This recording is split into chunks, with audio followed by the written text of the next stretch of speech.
If you're listening to this podcast, it's probably because a child you love and care for is differently wired. Are they also struggling in their current educational setting, seen only for what they're doing wrong while longing for positive relationships with peers and others? Envision a world where your child's unique abilities are not just recognized, but celebrated. A world where they can connect with others and their true potential is seen and appreciated. The Strength-Based Assessment Lab's mission is to build a world for your child just like that. Through its innovative approach, it aims to empower students, families, educators, and professionals to create positive, effective, and collaborative learning experiences. Be a part of shaping a brighter future for your child. Visit www.bgs.edu to learn more about what a strength-based assessment could mean for your family. That's bgs.edu. I am aware about these recommendations. Many of these, or most of these, we have already been doing and following, and things are not working. Where are the strengths in this report? I asked. And the psychologist at that time looked at me and said, strengths? We don't look at strengths. Welcome to Tilt Parenting, a podcast featuring interviews and conversations aimed at inspiring, informing, and supporting parents raising differently wired kids. I'm your host, Debbie Reber, and today I'm talking with Giselle Marzo Segura, a designer, teacher, mentor, writer, and solutions thinker based in Miami, Florida, who's also the parent of a differently wired daughter. As a result of her journey with her daughter, Giselle was moved to create a venture called Strengths Clusters, which is all about helping people understand and connect with each other through the language of character strengths. I'll let her tell you her whole story because it's very inspiring and personal. But for now, I'll let you know that we are going to be talking about this idea of why current systems aimed at supporting differently wired kids do so by focusing on the deficits. And we'll get into how truly transformational it can be, not just for the child, but for the whole family, when we flip that on its head and focus on an individual's strengths.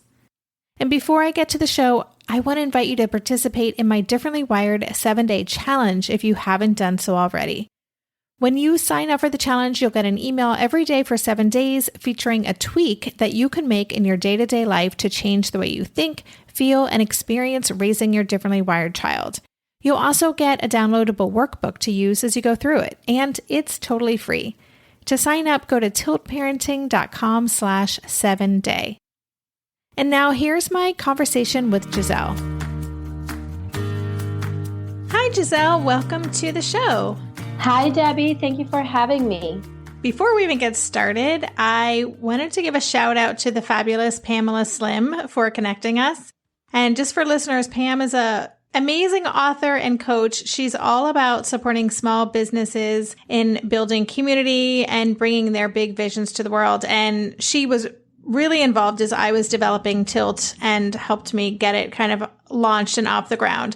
And that's when she actually first told me about you, Giselle. And so I'm excited to finally be bringing you to the show. I've known about your work for a long time. And so this is very exciting. Thank you so much. Yes, I am so thankful and grateful that Pamela introduced us. And she's been such an inspiration in so many ways in my life. And it's just so wonderful what she does for a small business and for people. And for people, exactly. Mm-hmm.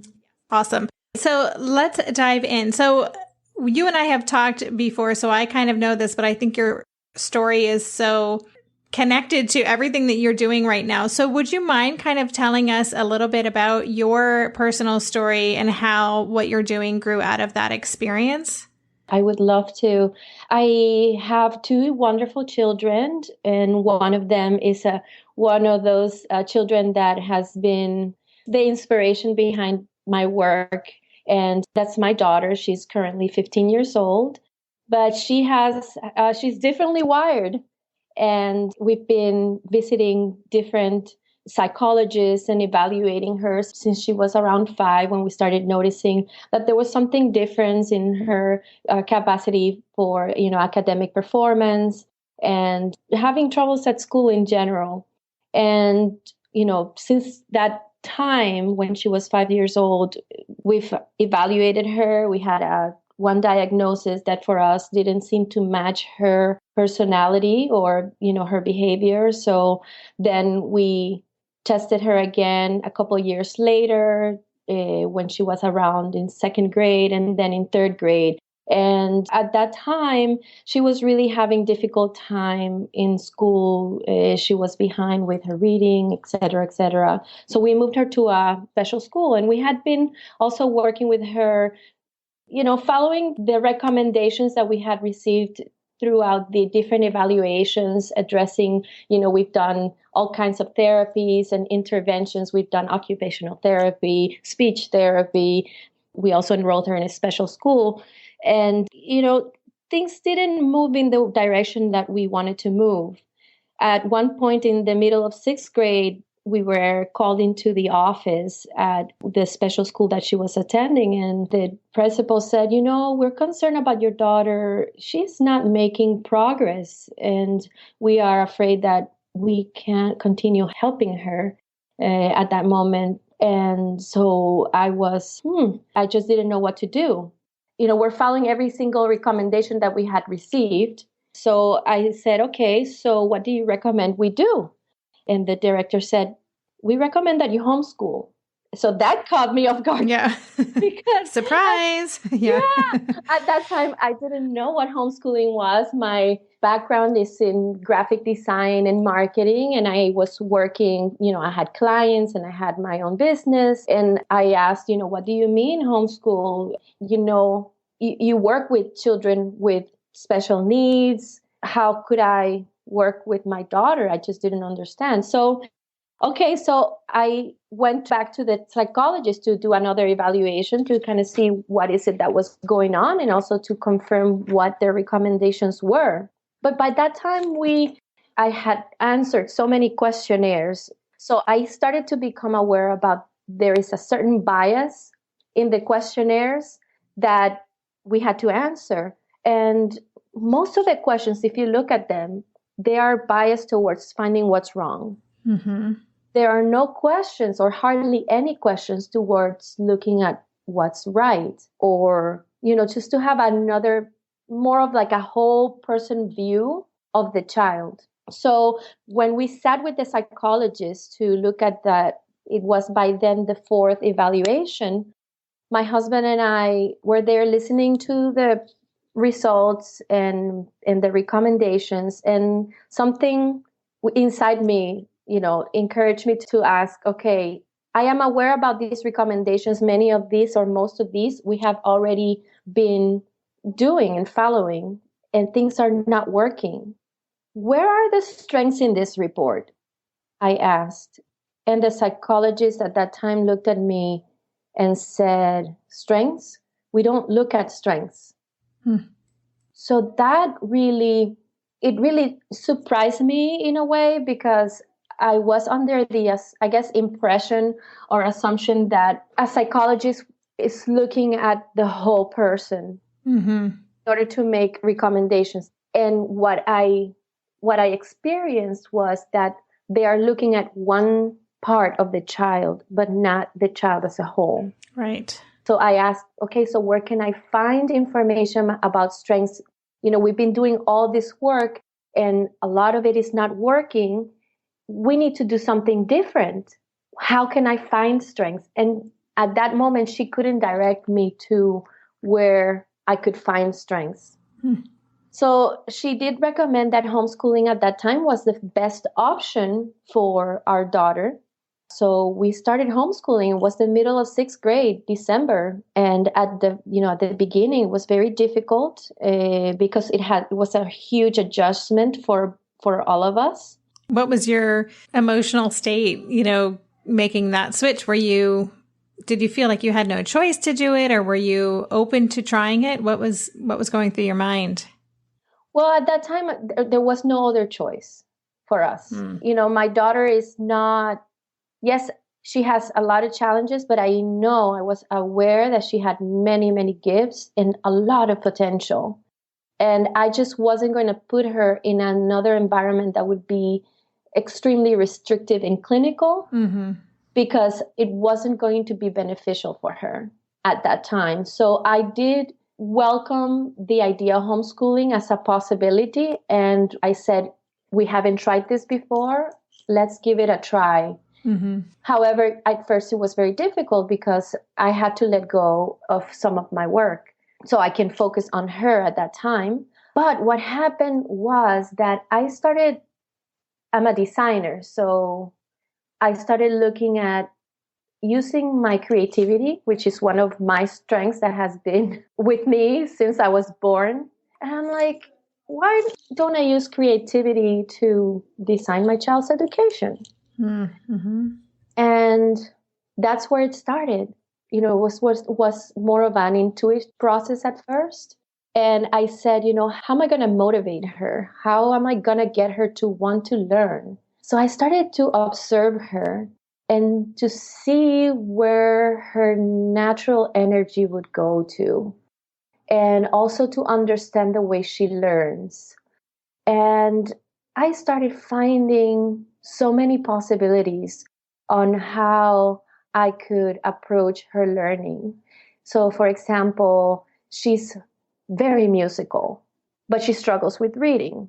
She loves music. In order to be able to sing music, you have to read lyrics. Mm-hmm. So we started encouraging reading through music, for example. She's auditory. She learns by listening. And up until that time, she was limited by the school into reading what she was capable at her grade level. So she was in 6th grade, so she was reading at that time between 1st and 2nd grade level. So the content's not interesting for her. Mm-hmm. So I'm like, okay, what is she interested in learning? She loves Greek mythology. Okay. So I started downloading books on the Kindle, and then there is the audio version that has automatic highlighting. So she started reading books on subjects and topics that she loved to read. And she ended up reading, during those 4 months, the whole Percy Jackson series and the Triangle series and just like 4,500 pages in total. I counted them because I made sure she got that trophy at the end of the school year. To make sure that she understood. And also, she learns through experience. So here in Florida, we have, there's homeschool groups that we can get together with. And was a wonderful science program on marine biology with other homeschoolers. And we learning science in nature. So instead of looking at a book with pictures, we are really outside in nature and experiencing nature and studying nature. We would go on kayaks and hikes, and her whole demeanor changed. I saw her light up. So basically, I looked at her strengths and the direction where her energy was going and try to flip the switch. Like instead of 80% of the time working on weaknesses, we would flip it. 80% working on strengths and what gives energy, and 20% of the time working on weaknesses. And that made a big difference for us. I'm sure. I mean, that 80-20 split, that's so hard to think about. And I know that's especially with differently wired kids, it's like, oh, you're not good at this. Let's spend all our time on that. And, as opposed to you're really good at this. Let's really develop that skill or this area. We'll be right back after this quick break. Darren and I are prepping for a big move at the moment, so we are fully leaning into any and everything that simplifies things, and that absolutely includes mealtimes. At a time when my executive functioning skills are being pushed to the limit, even planning and executing dinner for our family these days can feel like a really big lift. That's why I'm especially grateful for Green Chef, a meal service that offers pre-measured and prepped ingredients to my door. Each box is packed with foods you can feel good about, like whole fruits and vegetables, plus lean protein and whole grain options. In fact, one of the things I love most about Green Chef is that they offer options that prioritize gut and brain health, with science-backed recipes that feature ingredients like fiber, antioxidants, and omega-3 fatty acids. During this time of lots of stress, it feels really grounding to know we're supporting ourselves nutritionally. I will take all the support I can get. And Green Chef doesn't just cover dinner recipes. I can add high-quality breakfasts, lunches, and snacks to my weekly box from Green Market. Green Chef has a special offer for Tilt listeners. Go to greenchef.com/tilt50 and use code TILT50 to get 50% off plus 20% off your next 2 months. That's 50% off plus 20% off your next 2 months when you use the code TILT50 at greenchef.com/tilt50. Green Chef, the #1 meal kit for eating well. Maybe I've watched too many seasons of The Amazing Race, but every time I have to go somewhere on the subway, I treat it like a competition. It's all about making the right gut decisions about which route will get me there the fastest. Sometimes those decisions get me where I'm going early, and other times my gambles don't really pay off. Probiotics can't help with most gut decisions, but if your gut needs a little support, Ritual has your back. Their Synbiotic Plus, a 3-in-1 supplement, has clinically studied prebiotics, probiotics, and a postbiotic to support a balanced gut microbiome. I've been using Synbiotic Plus for about 6 months now, and it's become a core part of my morning routine. I take the mini capsule every morning while making my way through my inbox, whether I'm at home or I'm on the road, because it doesn't need to be refrigerated. And the capsule itself is delayed released, which helps it survive the harsh conditions of the upper GI tract for delivery to the colon. And that's exactly where we want it to go. Ritual invested in a study modeling the human colon, which showed that Synbiotic Plus significantly increased microbial diversity and the growth of beneficial bacteria. There's no more shame in your gut game. Synbiotic Plus and Ritual are here to celebrate, not hide your insides. Get 25% off your first month for a limited time at ritual.com/tilt. Start Ritual or add Synbiotic Plus to your subscription today. That's ritual.com/tilt for 25% off. I'm just wondering, in your opinion, what do you think it is about our culture that is so focused on deficits? Like, why is that where we start? And in your opinion, as opposed to, why aren't we focusing on strengths more in education and in society as a whole? Well, traditional psychologists after World War II started working on looking at deficits and studying pathology to be able to solve the problems that generated. And there's also this cultural support towards looking at what's wrong or what's missing. You only have to turn the TV on and look at the news. And most of the news are biased towards looking at what's wrong, what's missing, how broken we are. That creates a cultural bias, in my opinion, that when you have that kind of repetition, it automatically, it's like food. It's like if you want to have a healthy body and the food you eat is not healthy for you, then your body will respond. The same thing happens with information and with the news media. There's a big deficit bias. Headlines in newspapers, like most of the time, 80% of the articles are more about violence and then 20% about human excellence. It's just pervasive. And then it also in education with a lot of standardization, there is only a measure when you're looking at, for example, standardized tests, they're measuring language and mathematics most of the time, but you're missing out in the whole spectrum of other capacities. So obviously, those children who are not necessarily good in language and mathematics and they don't perform well on tests, then they're labeled as something. I just wrote down the words compare and despair too when you were talking about the media, that it is such a fear-based culture that we live in, not just in the US, but in many countries around the world. And then we kind of dwell on the negative. And then when things are focused on in a positive way, it's more pointing out what we're lacking and that we're not that way, as opposed to encouraging people to kind of find their own strengths. And then for kids that are differently wired, for example, like in my experience with my daughter, the big question, for example, at the school that she was attending, does she have the opportunity to do what she does best every day? I mean, for us adults, if we don't have the opportunity to do what we do best every day, that affects us tremendously. It affects our anxiety, our stress levels, our health, our happiness, everything. So how can you function well when you cannot do what you do best every day? Yeah, it's so true. How many people are in jobs where they're not actually getting to work in the area where they thrive and shine? I've been contemplating this and I have a definite answer, but I think it's kind of like a crisis of expression. Every person has this unique expression of themselves, that unique voice. Like, musicians, their voice, their expression is through music, and mathematicians is through the art of numbers, and artists through, maybe some are great with their hands, with ceramics, and the other artists are, their expression is through painting. And I think that in children who are differently wired, I think they need the opportunity to express what's inside of them. Mm-hmm. And more so from earlier on, so that they can feel whole.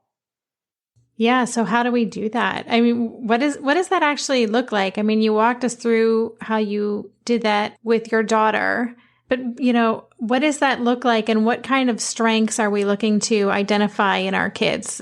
You talked about the creative strengths or music or artistic strengths, but can you go into that a little bit more with us?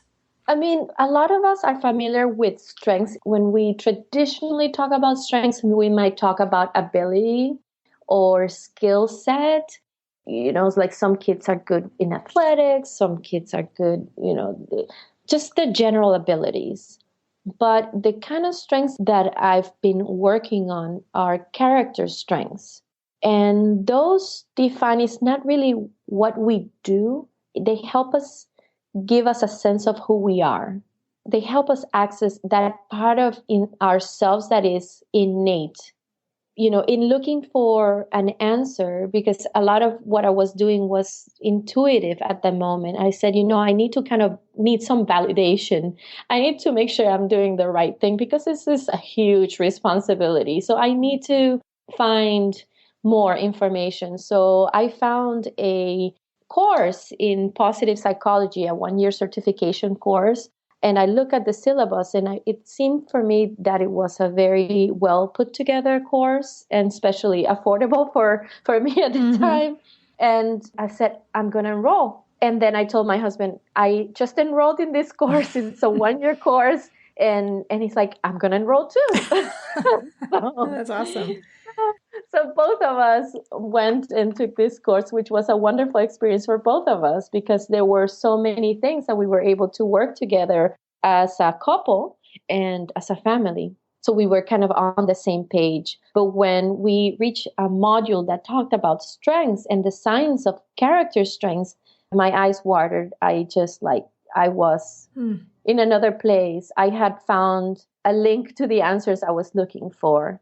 So we were taught about the science of character, and there is a book, Character Strengths Are Virtues, written by Martin Seligman and Christopher Peterson, and that was published in 2004. And it's like the traditional psychology has the DSM-5 to define deficits and diagnose. This book is the same, but for positive psychology, and it looks at the science of strengths.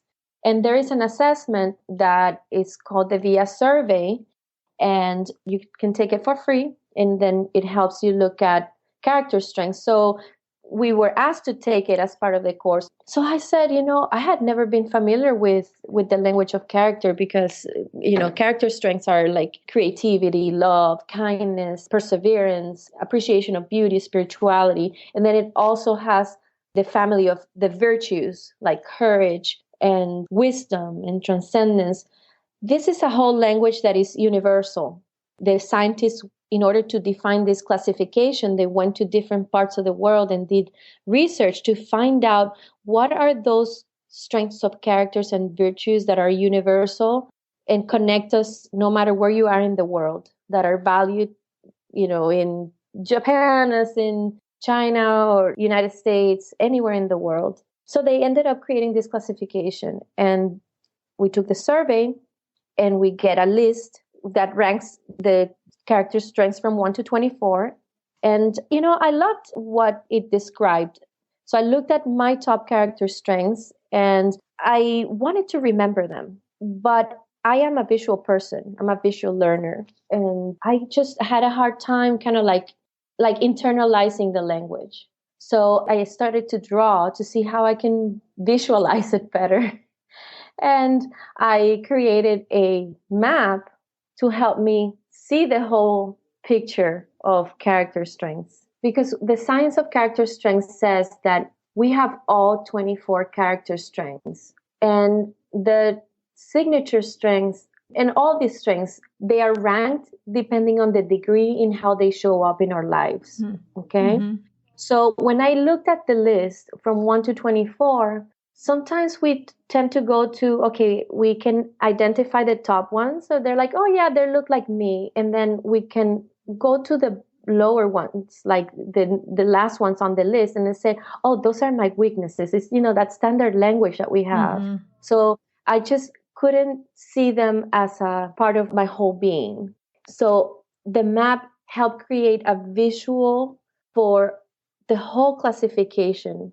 So it helps you identify you as you are, with all the 24 character strengths. So what I do is I use the results and I create what's called the strength clusters.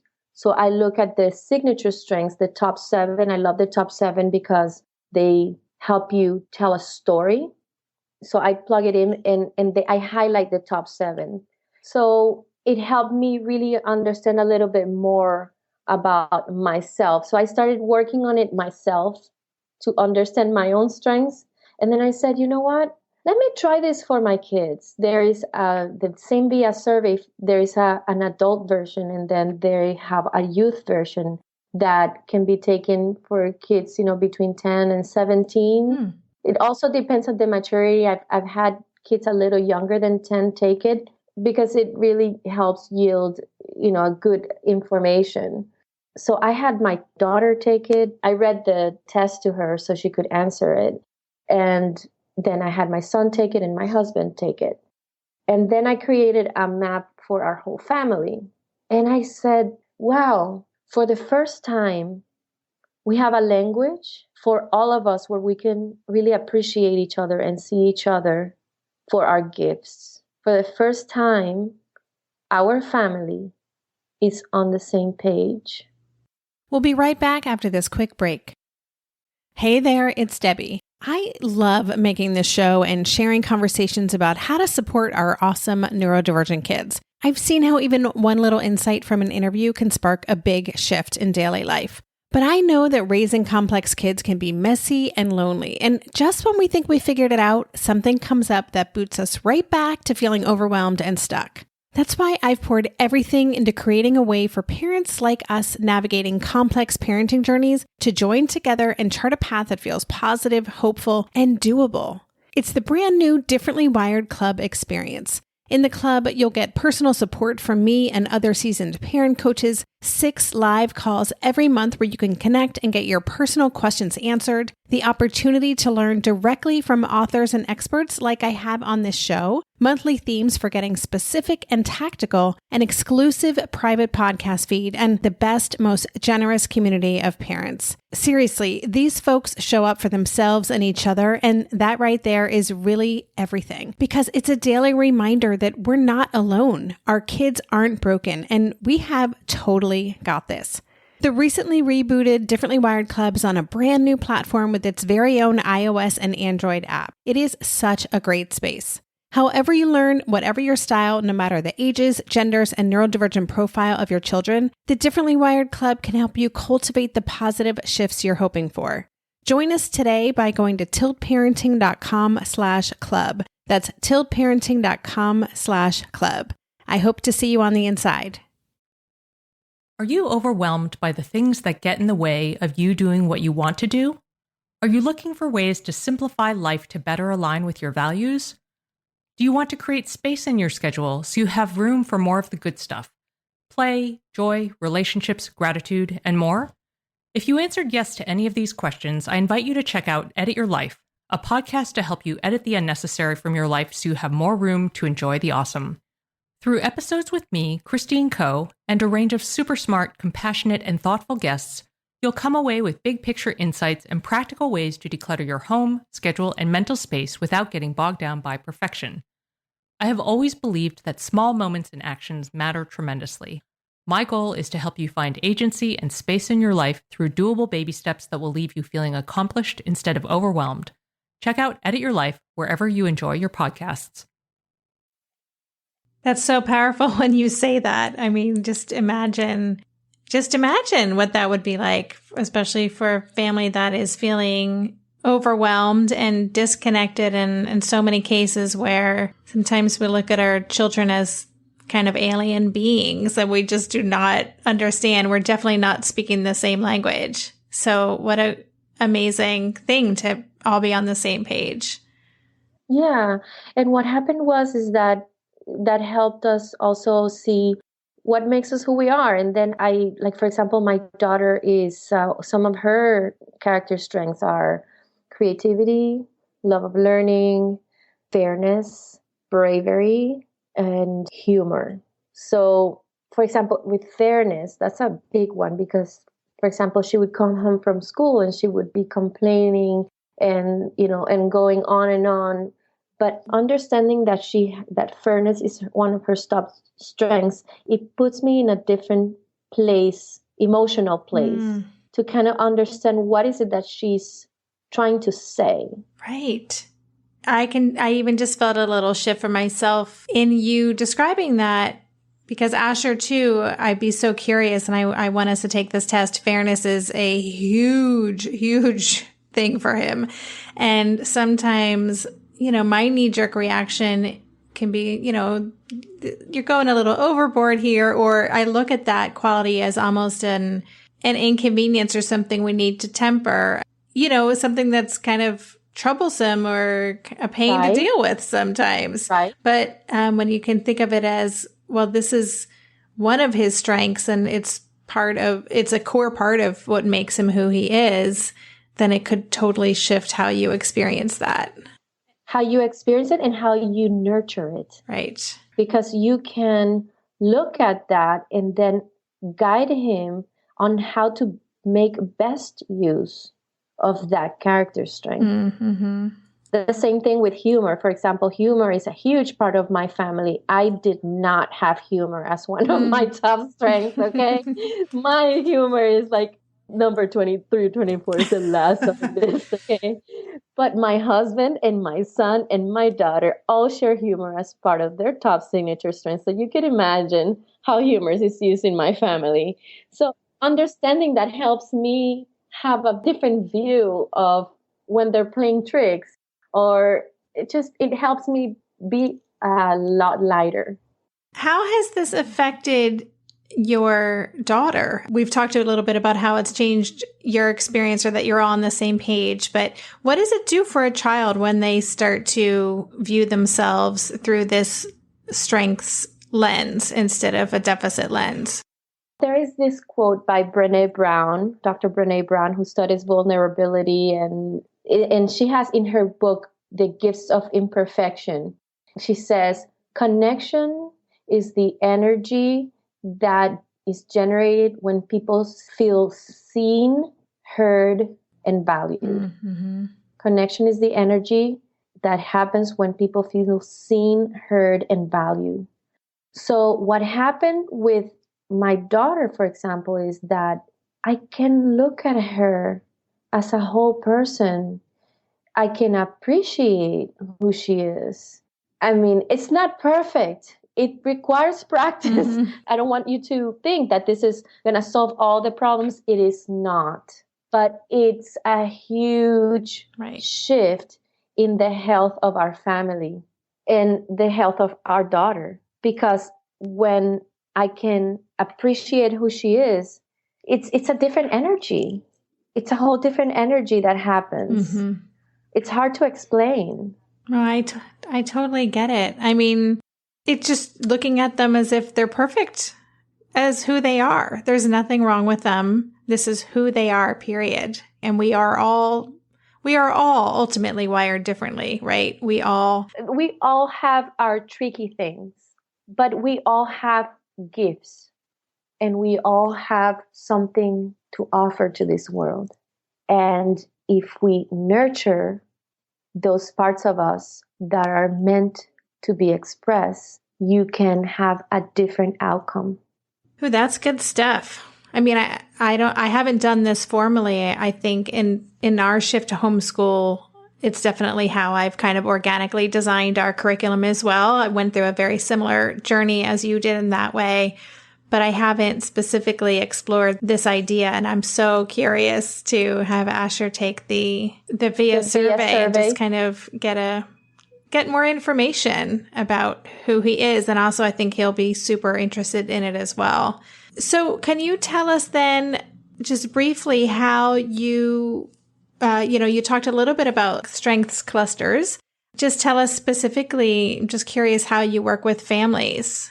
This is something that I developed about 9 months ago and still in the beginning stages, but I've been working with families and groups through an experience that addresses the character strengths of the whole family. And as a group, we start to develop this connection and this new view about each other where we can appreciate each other and see each other through the lens of strengths. So each person in the family takes the VIA survey and we look at them as a group because, what's the first institution you're born into? It's the family. Mm-hmm. So, it's like it's like a whole systems view. Like, for example, the human body, in order to function properly, the pieces of each cell, each organ needs to do what it's meant to be doing so that the whole body can function properly. So it's about understanding how each of us have our own place within the dynamics and how we can support each other. Mm. So that's what I do. And I also create the family maps for people. We have our family map framed in the kitchen.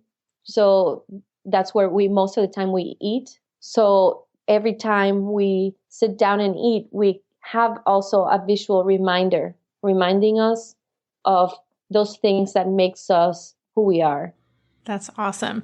A lot of what we talk about at Tilt, and I wrote about in the Tilt Manifesto, is this idea of becoming fluent in our child's language and understanding how they see and experience the world. And this is kind of like the whole family becoming fluent in everyone. So you can almost speak your own language. You're almost relating to each other on this whole other level that probably no one else in the world will relate to you. Definitely. And also is that a lot of the times, or at least I'll speak in my own experience, when we are going to the interventions, it's normally maybe the mom that goes and has most of the experiences with doctors and interventionists and therapists. So it's like a relationship between the mom and the daughter a lot of the time. And then you go home and then you have a different set of relationships that are happening. So it just helps us having this kind of work together as a group, help us be more effective at creating moments where we can nurture each other and we can help each other grow. We can support each other. We can see each other. We can, for example, if somebody needs something creative, some kind of creative support for something, they'll probably go to me because that's one of my top strengths. But if they'll go for something that requires a different view, they'll go to someone else because you start understanding kind of like who is unique in some areas and some others. So for parents who are listening to this and they want to explore this idea of strengths, would you recommend their first step be to check out the VIA survey? Are there any other resources that they should know about? Yeah, definitely check out the VIA survey. Have them take the VIA. The website is VIA character.org. And there is a free survey there. And the free results gives you the character strengths ordering 1 through 24. So you have an idea. And then if you need some help with, visualizing or with a different way of understanding, they have other reports that they offer. But then you can also contact me or go through my website and see how we can connect and helping understand this beautiful, wonderful science in a different way. Great. And for listeners, I'll include links to the survey and Giselle's website in the show notes so you can check that out and get directly linked up with that. So thank you for sharing that. Yeah. The one thing I forgot to mention before we go is that a lot of the learning sometimes is focused on cognitive processing, but there is so much more learning that can happen through other pathways, such as the body and the emotion and visual learning and auditory. So what the strength clusters experience addresses is learning about this important language through all the learning pathways so that the information can really be digested and remembered. Yeah, that's such a great thing to think about. And it's not how most of us think about learning at all. We assume it's all happening in the brain, but it's not. It's much more than that.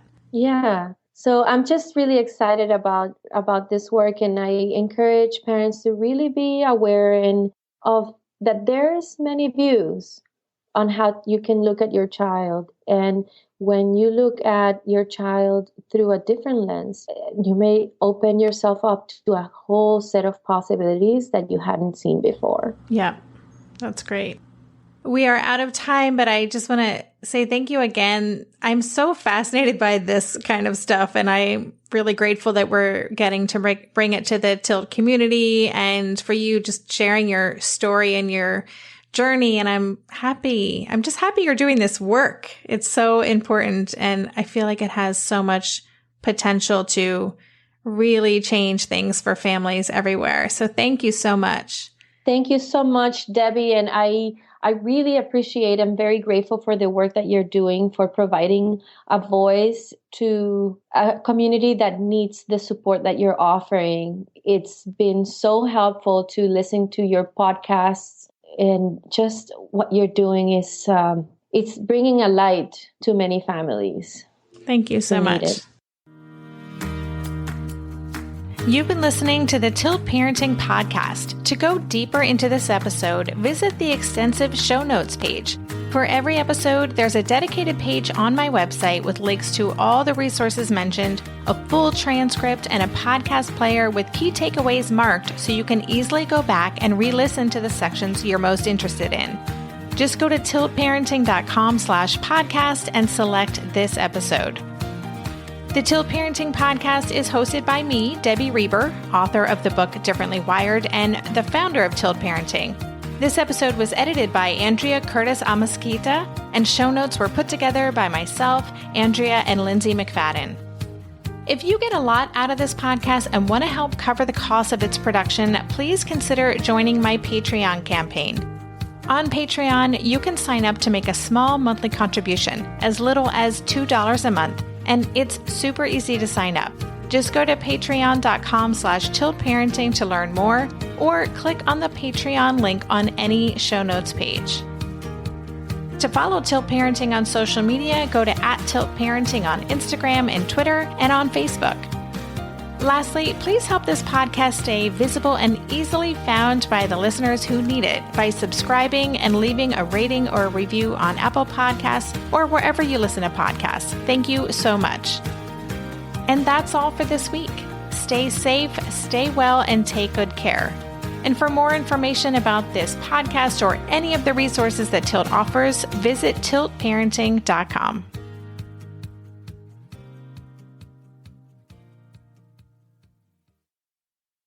If you're a parent, I invite you to join us at the Mindful Mama podcast, where it's all about becoming a less irritable, more joyful parent. With sometimes hilarious and always thought-provoking experts and friends, at Mindful Mama, we know that you cannot give what you do not have. And when you have calm and peace within, then you can give it to your children. I'm Hunter Clark Fields, and I can't wait to see you there. Listen in to the Mindful Mama podcast.